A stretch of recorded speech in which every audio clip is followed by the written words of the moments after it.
Most of the NFL is officially in the offseason, and teams will be looking to improve their rosters so they can still be playing at this time 1 year from now. That is much easier said than done, of course, but teams will be looking to improve their roster both through free agency and the NFL draft. At least that's how it used to be when constructing a roster, and in the past really 4 or 5 years, teams have started trading more than ever before. In today's video, we will be discussing 4 veteran players that could be traded this offseason. There may be a few that surprise you in today's video, but we will break down every angle of this and why it would be beneficial for the franchise they are currently playing for, and potentially discuss some landing spots for these 4 players.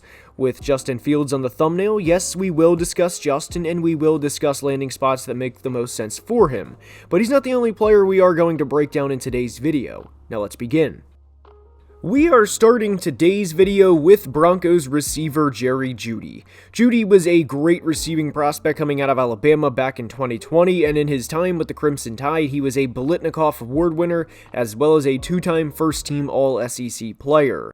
Jeudy as a prospect seemed like he was going to seamlessly transition to the NFL because he was such a good route runner and he created so much separation that it almost seemed impossible for him to, well, not completely fail at the NFL level, but for him not to walk into 700 or 800 yards every year as long as he got the targets. Jeudy's route running ability still shows up on tape even today, but there is no denying he's been a disappointing player relative to where he was drafted. He was selected number 15 overall by the Denver Broncos and was selected above 2 notable, well, 3 if you want to include Brandon Ayuk, but 2 other notable first-round receivers in CeeDee Lamb and Justin Jefferson.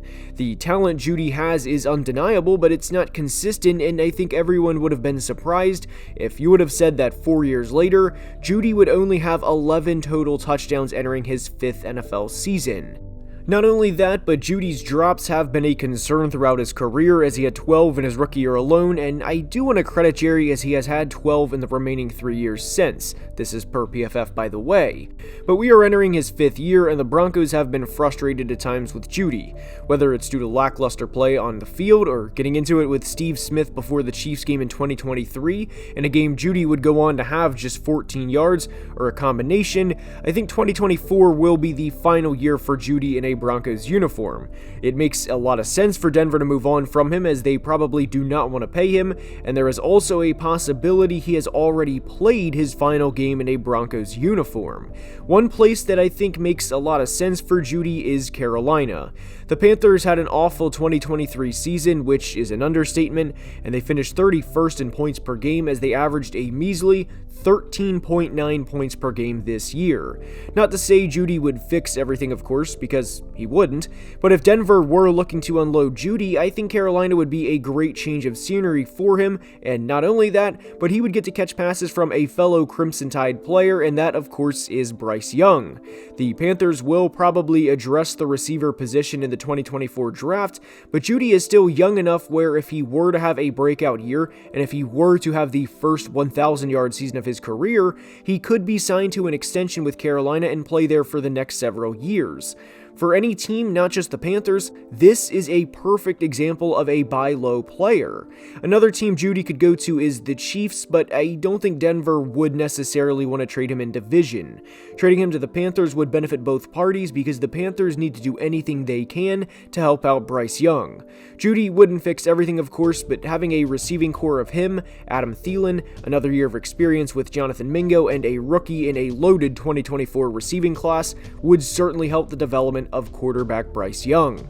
Now, I want you guys to take a second to think about how the NFL has changed in the last 20 years, and not just the NFL, but the world for that matter, and wallets for that matter too. Ridge wallets are a game changer in the everyday world, as they can hold up to 12 cards, plus they have a spot for cash in the back while remaining as slim as possible. They have 30 plus colors to choose from, and as you can see, I can rep my Minnesota Vikings anywhere at any time using my nice Ridge wallet. I also have a key case to go with my Minnesota Vikings wallet, and Ridge has over 3 million customers with over 80,000 5-star reviews. The Ridge team is so confident you'll like it that they'll let you test drive it for 99 days. You can send it back for a full refund if you don't love it. So make sure to go to ridge.com/analysis and use my code analysis for 10% off your order. A big thank you to Ridge for sponsoring today's video. This may be a surprising one, and this may seem a little out of left field, but it's Stefon Diggs of the Bills. On the surface, everything may look alright, as Stefon walked into his 4th straight 100 reception, 1,000-yard year with the Bills, and even had his 4th straight season with at least 8 touchdowns. However, things weren't the same with Stefon and the Bills in the back half of the 2023 season. Diggs would finish the year with just 1,183 yards, which was his lowest as a Bill, despite playing in all 17 games, and he would have just 4 100-yard games in 2023, all of which came by week 6. In the final 11 regular season games, Stefon would have just 563 receiving yards and 3 touchdowns, which over the course of a 17-game season would put him on pace for 90 catches, 870 yards, and 5 touchdowns. The reason Stefon is in today's video is he is due $27.8 million next year, and another player on the Bills is due $23.7 million, and that player is Von Miller. The Bills will be paying a 31-year-old Stefon Diggs and a 35-year-old Von Miller a combined $51 million next year, and between the two, I think Stefon is more tradable. Von has played over 170 NFL games, and whenever Von signed the 6-year, $120 million deal, it was always going to be a 3-year deal, and the Bills were completely fine with that as long as they got a ring. But as we know, Von tore his ACL in year 1, and not surprisingly, even when he played this year, he was not the same player he was prior to injury. I really don't think the Bills could trade Von, and that's the reason Stefon is in today's video. If Buffalo were to go about trading Von, it would be a here's Von and a 6th, so we can get a 7th in return type trade to dump his salary. But with Diggs, there's still value there, and Buffalo could get a decent draft pick in return for him. Not only that, but in the final 10 games, Khalil Shakir stepped up and had over 500 yards, and even had 2 100-yard games, and a 3rd game with 90 or more yards. And given Khalil would be entering his 3rd year next year, his contract is much less than Stefon's. The 2024 receiving class is one of the deepest we'll see in several drafts, and Buffalo can easily get 70 or 80% of what they could get from Diggs in the 2024 draft, with the cost being about 7 or 8% of what Diggs would cost them in 2024. Out of the players in today's video, I think Stefon would have the lowest chance of getting traded due to the relationship he has with quarterback Josh Allen, but I think Stefon is a sleeper to be moved this offseason. I would love for him to go to New England and help out a young quarterback, but I don't think Buffalo would trade in division. A team that makes a lot of sense to me is the Washington Commanders. I know they have Terry and Jahan Dotson, but if they were to draft Drake May, why not go all in and do everything they can to help out their young quarterback? They have over $80 million in cap space and really nobody to pay.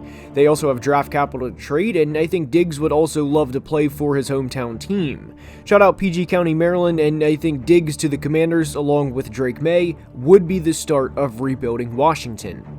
From Buffalo to LA to discuss Joey Bosa of the Chargers, and this makes sense for a lot of reasons. Bosa signed a 5-year, $135 million contract back in July of 2020, and it made a lot of sense for both sides. Joey had just turned 25, and in his first 4 years of his career, he had 40 sacks, and anytime you have that type of production that early, it's easy to sit back and project the best for a guy and think that if he stays healthy, he can easily get into the 100-plus sack range, and in Bosa's case, given he was a 21-year-old rookie and not a 24-year-old rookie, that he could even finish his career with over 120 sacks. But projections are a completely different thing than reality, and in the 4 years since, Bosa has played in just 42 of the 67 games, and specifically in the last 2 years, he's played in just 14 of the possible 34 games. As you can imagine, when given that big of a contract, the payments are due and the Chargers owe Bosa a lot of money. Whether this is right, wrong, or indifferent, this is business, and Bosa has a cap hit of $36.6 million in 2024, and just being honest, I would be completely surprised if the Chargers pay him this money, because that equates to 14.6% of their entire salary cap.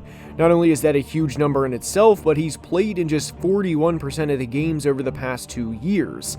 The NFL being a what have you done for me lately league especially applies to pricey veterans, because after veterans sign a big contract, after the guarantees are over, you are essentially on a year-by-year basis, and you are on thin ice if you get hurt. If you get hurt once and have a season-ending injury, or you have an injury that keeps you out 5 or 6 games, and you miss a good chunk of the year, well, you better play at a high level in the remaining games, because once you have that high of a salary, NFL teams are going to be limited as to who else they can sign, meaning you better step up and show why you earned that contract. Not only that, but of the 6.5 sacks Bosa had in 2023, 2.5 came in a game against the Jets, and if you know anything about the 2023 Jets, aside from Aaron Rodgers getting hurt, you know their offensive line was horrible, and he had another 2-sack game against the Titans back in Week 2, who also had a terrible offensive line. Finding a partner to trade with the Chargers is tricky because it would come down to financials, but putting financials aside because that can always be worked out, I think a place that makes a lot of sense for Joey is Detroit. Aiden Hutchinson took a big step this year and had a 100 pressure year and finished second in the NFL in pressures behind only Micah Parsons, and with all of the injuries Bosa has had over the years, being a number 2 guy isn't the worst thing for him at this point. Detroit was the only team in the NFC North to not have 2 guys with 35 plus pressures, and obviously James Houston missing most of the season has a lot to do with that, but Detroit bringing in Joey Bosa makes a lot of sense. He will be just 29 in July, so in the best case scenario, Joey could play here for a few years, and with how the Lions rebuild has gone, maybe even win a ring. Bosa can still be a solid player, but I think it's clear he's not the guy he was 4 or 5 years ago. Putting him opposite Aiden Hutchinson would make a lot of sense for both sides. To the Windy City for Justin Fields. We briefly discussed this possibility in a recent video with head coach Matt Eberflus being on the hot seat entering the 2024 season, but here's where we really dive into Justin Fields being traded. There will naturally be a lot of Justin Fields defenders that say Justin has improved a lot throughout his time as a Bear. And they're right, he has improved throughout his time as a Bear. On the other side of this, there's Bears fans that will say Justin can be a better player than what he's shown, but we need to reset the rookie contract window at the quarterback position and draft Caleb Williams from USC. Caleb would be getting pennies on the dollar relative to other quarterbacks in the NFL, and even if Justin pans out in 2024, we would have to pay him effectively $45 or $50 million as early as 2025. We live in a world where people want to choose sides on debates or topics of discussions, but to be completely honest here, I think both sides are correct. Justin has improved, and while he has improved, I think the Bears should still go with Caleb. The reality of the Justin Fields situation is simple. Fields and Caleb Williams, or even Drake May, will not coexist. It will be one or the other, period. When you look around the NFL, I think there's 2, maybe 3 places that stand out for Justin to be traded to. Number 1, of course, is Atlanta, who has not had good quarterback play for several years and could desperately use a guy like Justin to bring athleticism along with a higher level of quarterback play to their team. He would not cost the number 8 overall pick, and whether the team is Atlanta or a team like the Steelers, I think the cost would be a 2nd round pick. Fields playing with Drake London, Kyle Pitts, and Bijan Robinson behind the Falcons' offensive line would cause a lot of problems for opposing defenses. I don't think they would become Super Bowl contenders with the addition of Fields per se, but this is a team that could beat you in any way. Fields going to Pittsburgh is another good situation for him, as he would have Deontay Johnson and George Pickens to throw to, who both stepped up towards the end of the year, as well as Pat Freiermuth, and he would have a guy who I think can be a franchise tackle in Broderick Jones. Pittsburgh is in a really tricky situation, and we will discuss the Steelers' entire team in an upcoming video, and we will also discuss what's next for them at the quarterback position. The other team Justin could get traded to, and I think this is the least likely option, is the Vikings. They tried to go get Anthony Richardson last year, but couldn't make the jump from 23 to 3 to go get him, but there is a chance they go from pick 11 to pick 3 to go get a guy like Jaden Daniels. If they don't go get Daniels, they could trade a 2nd round pick to go get Justin Fields. Again, I think Minnesota is the least likely out of these 3 teams, but one thing is for sure, Justin Fields will be on the move this offseason.